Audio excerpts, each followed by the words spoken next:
Okay, good evening, everyone.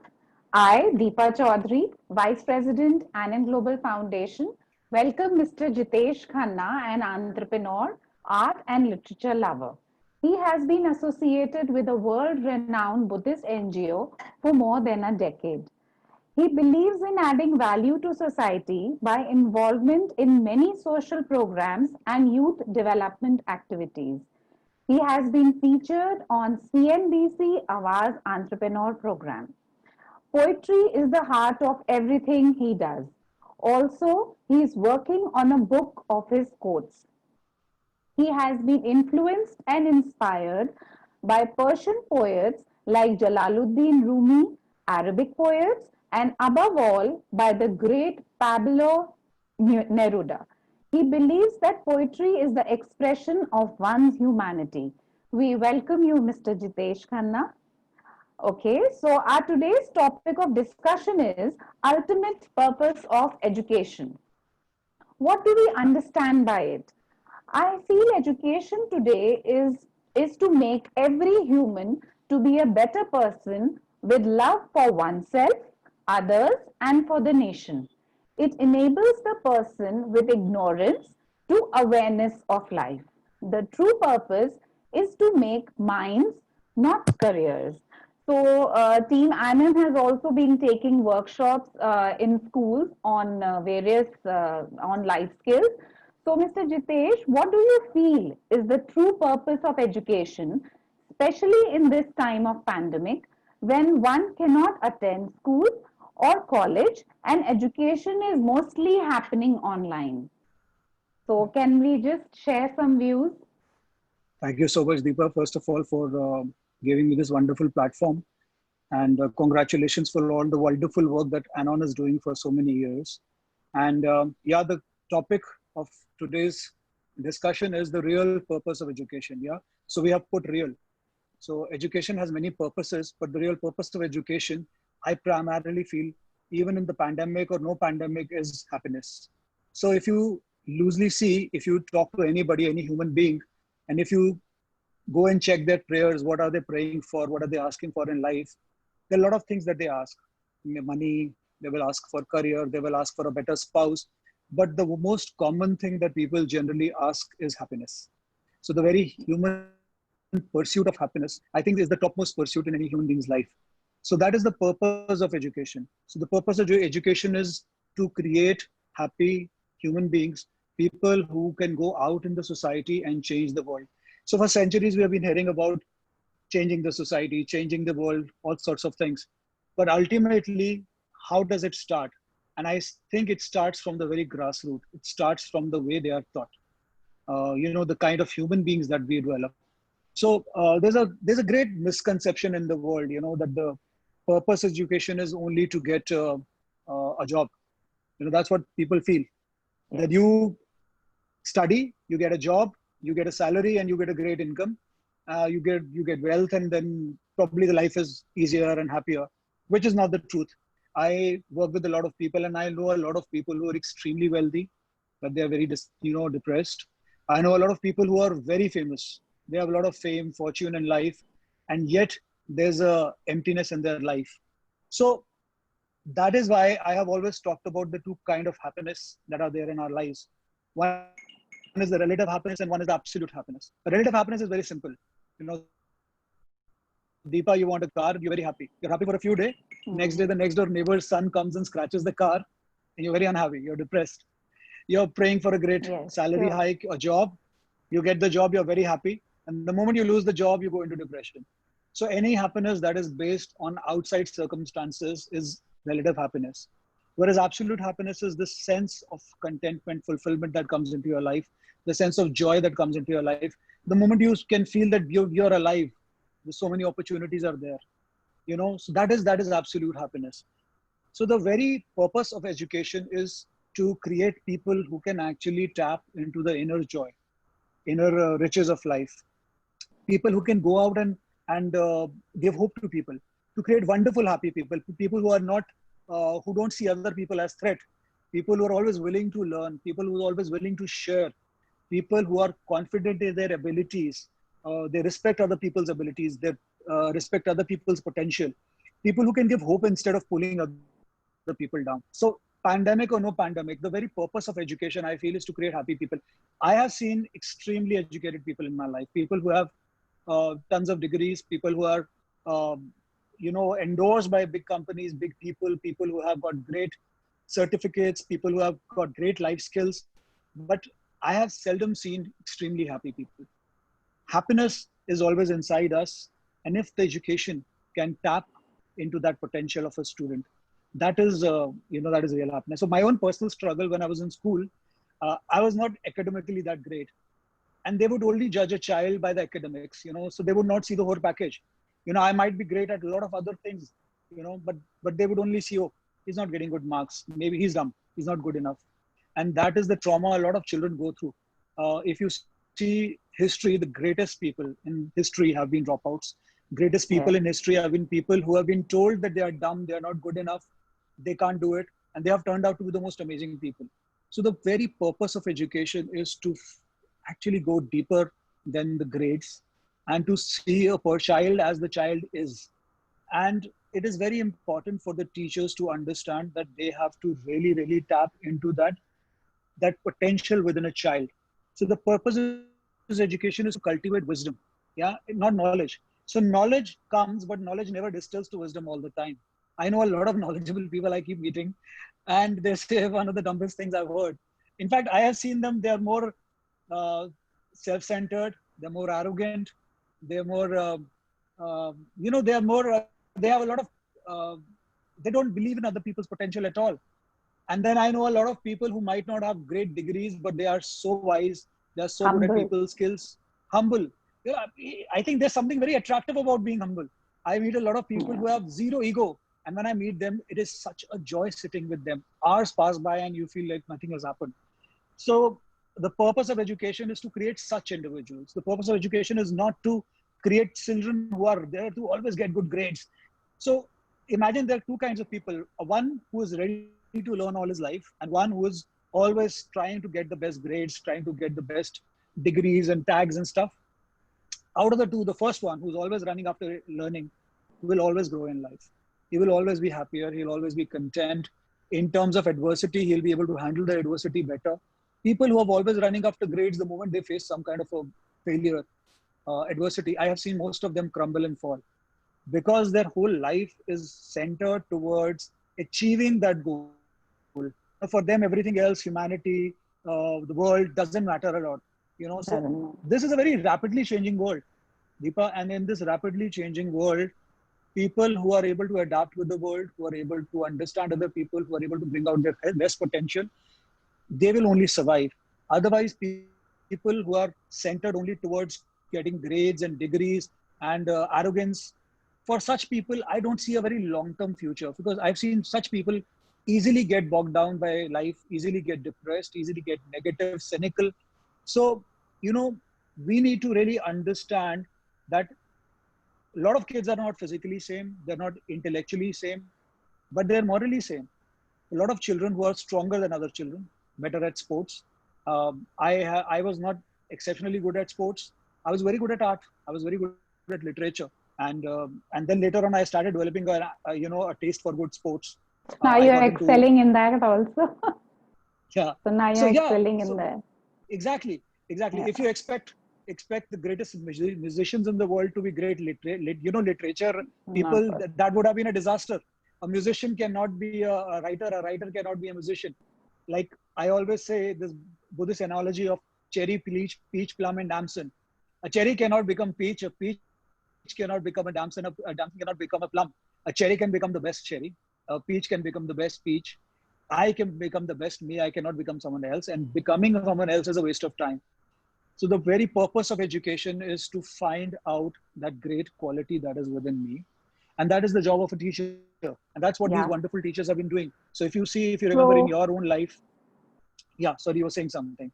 Yeah, I said, so now, Mr. Jitesh, further, I wanted to ask you one thing. How can a teacher or an educationist help in fulfilling this purpose? Because the first step of a child, he goes to school, so the teachers are their best mentors. So, like, Yeah. how can a teacher or an educationist help in fulfilling this purpose of giving them the ultimate purpose of education? Yeah.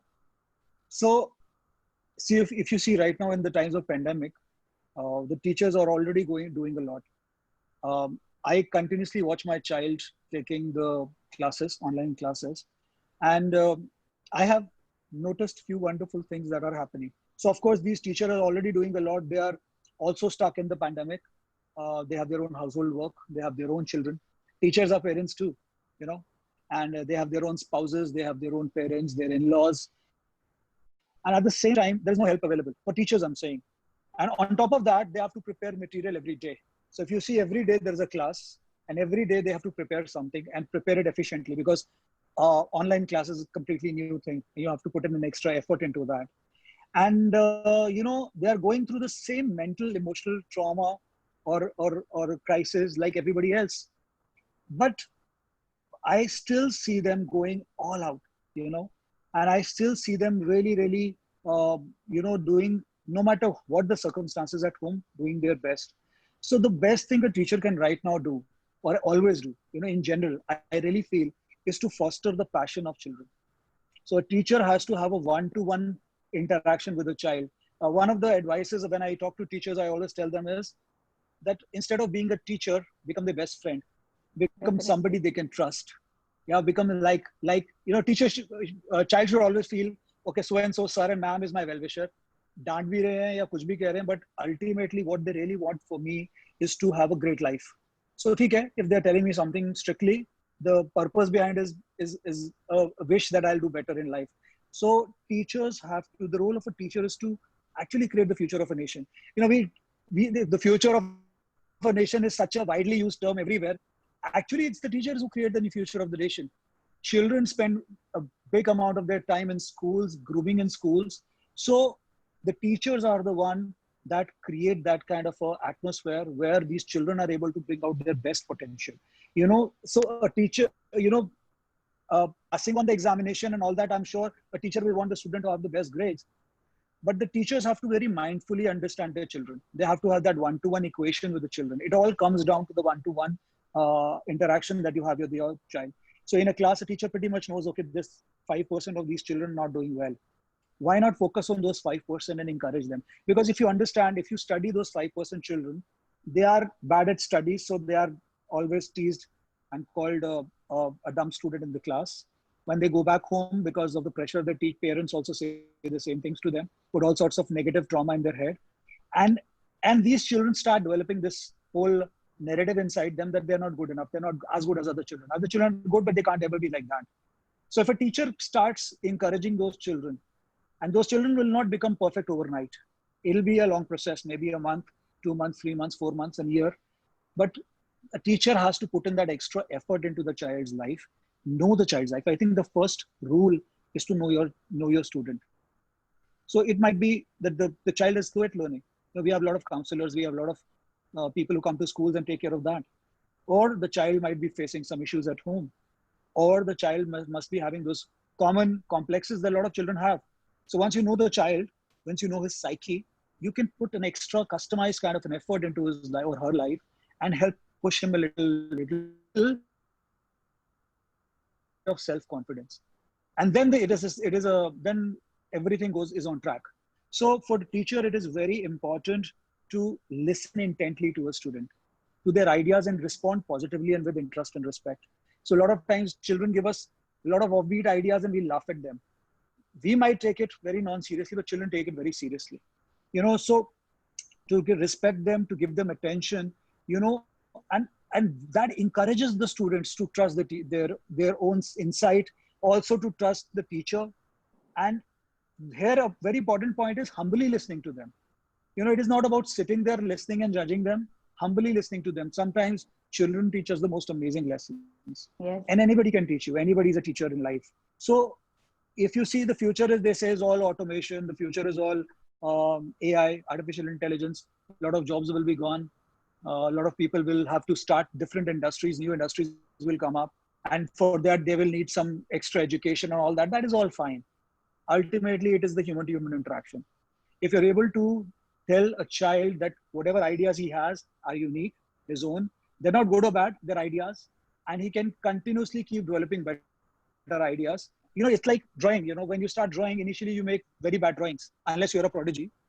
And then over the years, you keep practicing, and you become really good at it. And that's how human minds are. That's how children's minds are. So initially they put an effort, they don't do good. They keep putting effort. And the teachers keep encouraging them warmly, keep listening to them, keep respecting their thoughts and ideas. You will definitely see children growing. And that is badly needed in most of the education sectors that I go and visit and I meet. A lot of times the ripe little children have is ma'am se dar lagta hai, ya ma'am meri is baat pe has dengi, and all those things, but they don't realize that sometimes they don't even speak in the class because they're so scared that people would laugh at them and laugh at their ideas. It doesn't matter. You have to go and express yourself. So the very important point I would say is that the teacher is the cause and the student is the effect. Definitely. So if you Very want, nice thought. yeah. So if you want to see wonderful children, confident children, and when I say wonderful, I don't say he's got degrees and he's got this and he's got that. What wonderful person he is. There's a saying that if you take away a person's wealth, his degrees, and everything that he has, his possessions, and whatever is left, and if that is wonderful, then the person is wonderful. So to create such people, who are very embracing, create people who are, no matter how many times they fail, they know that I'll get up again and do something. People who are always full of hope. People who always believe that I have great potential and one day will come out. And at the same time, they're able to believe in someone else's potential. That is the role of a teacher. So today's Guru Purnima, and I pay my utmost respect to all the teachers who are listening to this right now.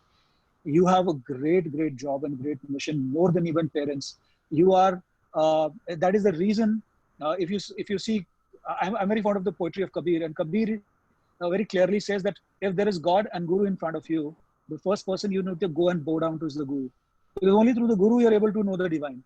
So that is the beauty of mentor and disciple and a student and a teacher relationship in our culture and all cultures. All the great people had great teachers. Alexander had a great teacher. A lot of great kings had great teachers. Arjun had Dronacharya. So teachers have this purpose of finding that potential within a child, humbly listening to a child, understanding a child without judging him, embracing his ideas no matter how good or bad they are. And that is the purpose of a teacher.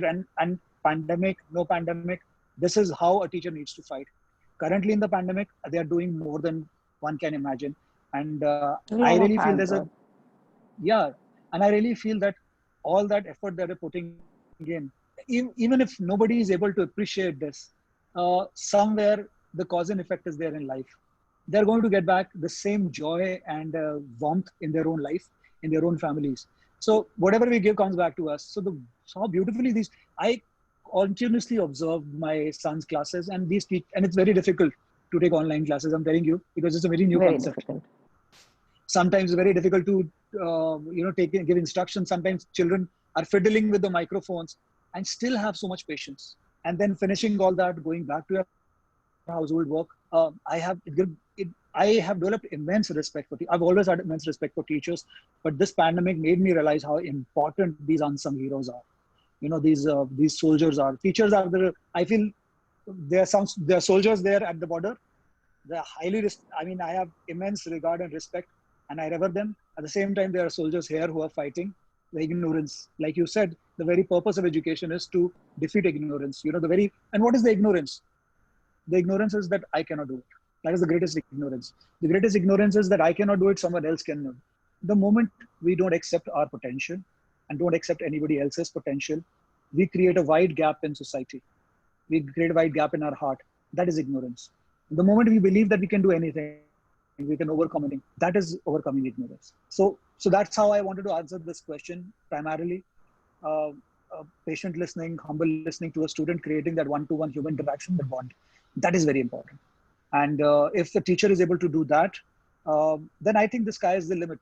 And like I said, the teacher is the cause, the student is the effect.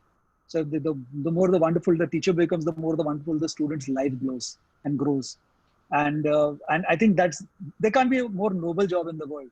One of the noblest jobs is being a doctor, or being a soldier, or being a teacher. Where you are doing everything to ensure a great future to the nation. So my salute to all the teachers on Guru Purnima.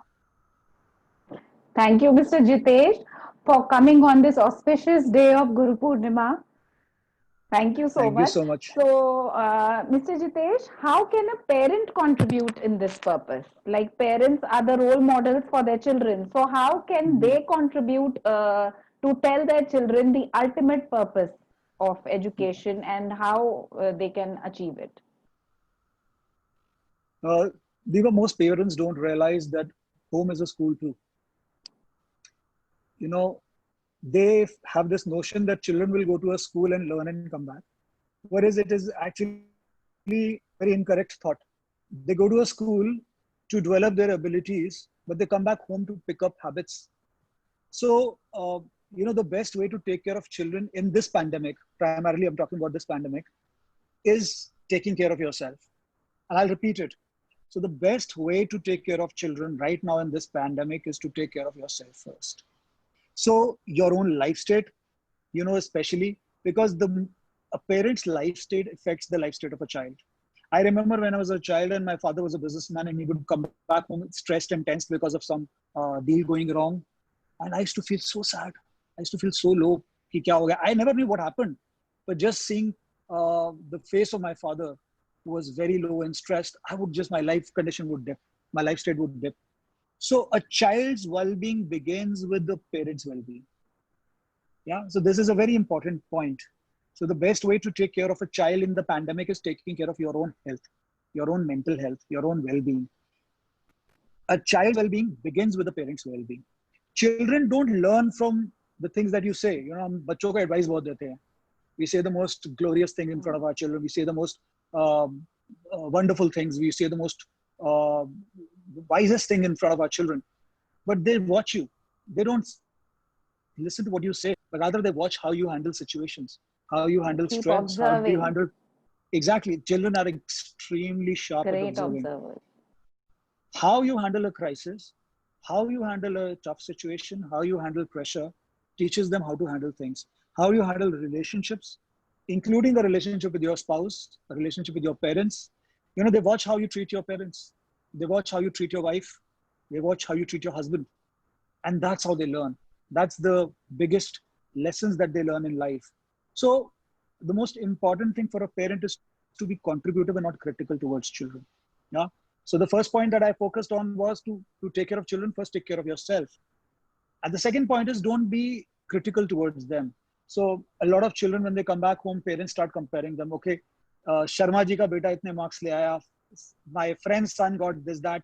He got a trophy. He's into music. You're into nothing. So some kids are late bloomers, but they bloom wonderfully. So same way, you have to be contributive towards the child. Don't compare your child, because that will leave a child with lifelong scar. The inferiority complex that the child will develop, he'll become a very bitter person.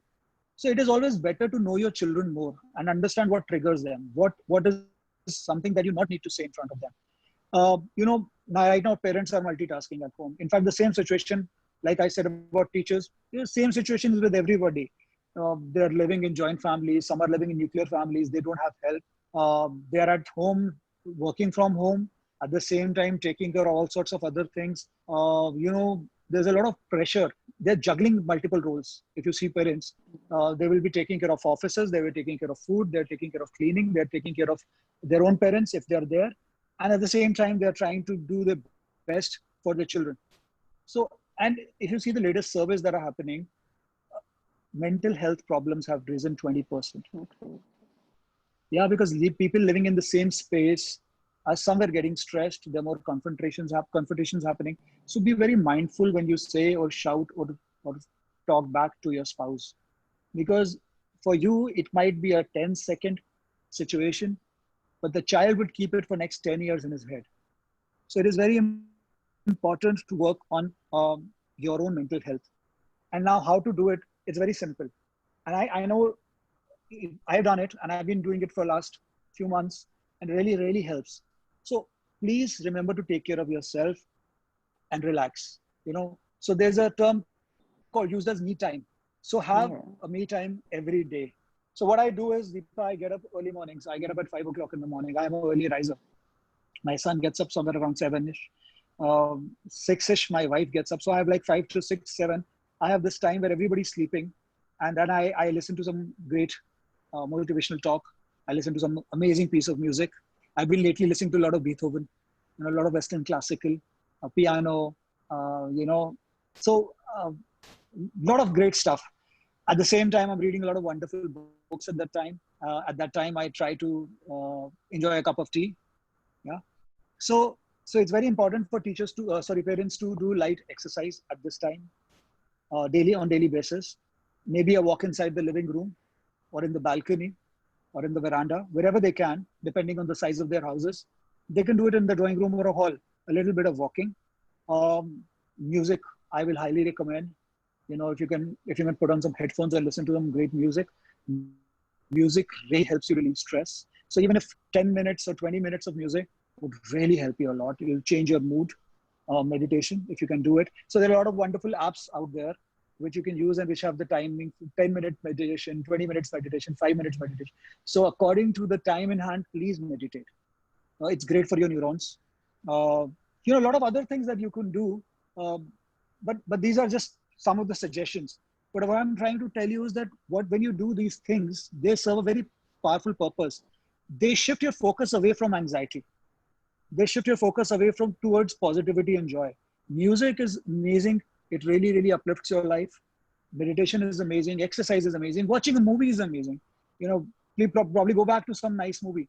Another thing that I always do is that I watch a lot of comedy movies with my family. So what we do is once a week, we put on some nice comedy film. And it has to be a comedy because laughing together is a great, great way to bond in the family. And we watch some nice movie together. So taking some me time can help parents ease up on themselves, remind themselves that they are doing their best, continuously reminding themselves, because in this kind of unprecedented time, they are juggling into so many things and taking care of the children. I think that's really commendable. And at the same time, another thing that I've consciously done is that I've ensured that my child is not meeting anyone right now because of the social distancing, because it's very unsafe to send your child somewhere. Even if the unlock is happening, still the virus is peaking, things are getting worse. So what I've ensured that my child is continuously in touch with his friend through video calls.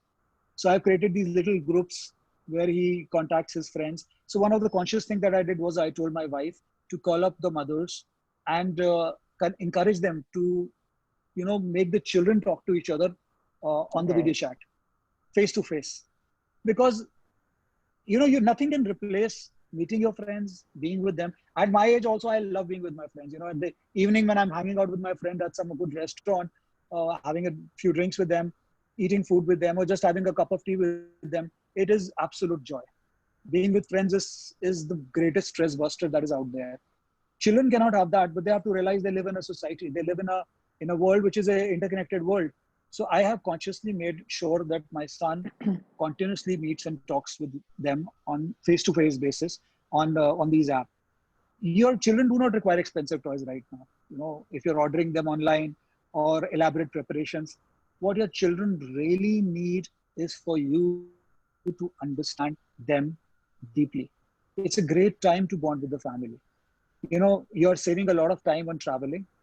So there's a lot of work I can understand, but still you get to have meals with your family. You get to spend time with your family. So there is this positive side. So if you see any situation has a positive and a negative side. So the greatest positive side is that you're able to create better bonds with your family. Yeah, and there's a whole study. It's a topic for some other session, but I'll just give you a brief. And there's a whole study that happened for many, many decades.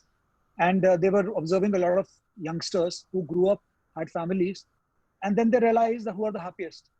The greatest takeaway that came from that was that the richest were not the happiest. The most famous one were not the happiest. The most successful were not the happiest. But people who had effective communication, people who had great bonds, people who had deep relationships were the happiest people. The happiest people scientifically also are the ones who have the most deepest relationships with their spouses, with their children, with their parents. It's very important to really, really have great relationships with your parents. So happiness comes not, and I'm not undermining the value of wealth. Money is extremely important. I'm not undermining the value of success. Success brings certain kind of confidence in you, but these things will not guarantee happiness. Happiness primarily comes from the very, very point of having great bonds with your siblings. I know a lot of people I meet in society have terrible bonds with their siblings, and that's what they teach their children. So if you noticed, because my papa and chacha don't get along, I don't need to get along with my brother. I have noticed this, and this is something that a lot of people don't discuss. It's a taboo, but that's what happens. I've seen a lot of people not respecting their parents. I have people not respecting their spouses. And because they don't have that deep bonds, that lasting relationships, the strong relationships, that they are not able to create that joy in their life. So one of the most important factors in creating joy in our lives is the deep relationships that we develop with people. So for parents, again, coming back to the same point that I said earlier, is please understand, and I'm just saying this again, repeating this because it's an extremely important point. The best way to take care of your children right now is by taking care of yourself. और plane में बोलते हैं ना कि कृपया अपना oxygen mask पहनिए फिर दूसरे को पहनाइए. Yes. So that is what parents need to do. Definitely a very good example. Thank you, Mr. Khanna, for such an enlightening session. And we will definitely have some more sessions like this with you. It was very, very enlightening and very informative. So all the parents, teachers, and even the children who are attending this session right now, I would like to end with the thought that inside every child, there is a rainbow waiting to shine. So education is not the learning of facts, but the training of the mind to think. So thank you, everyone. And if there are any questions, we would like to just see. I think, Mr. Jitesh, your session was so enlightening and so informative that we all have got very good information. So thank you so much. Thank you. Thank you. Thank you so much, Thank you, Mr. Deepa. Jitesh. Thank you.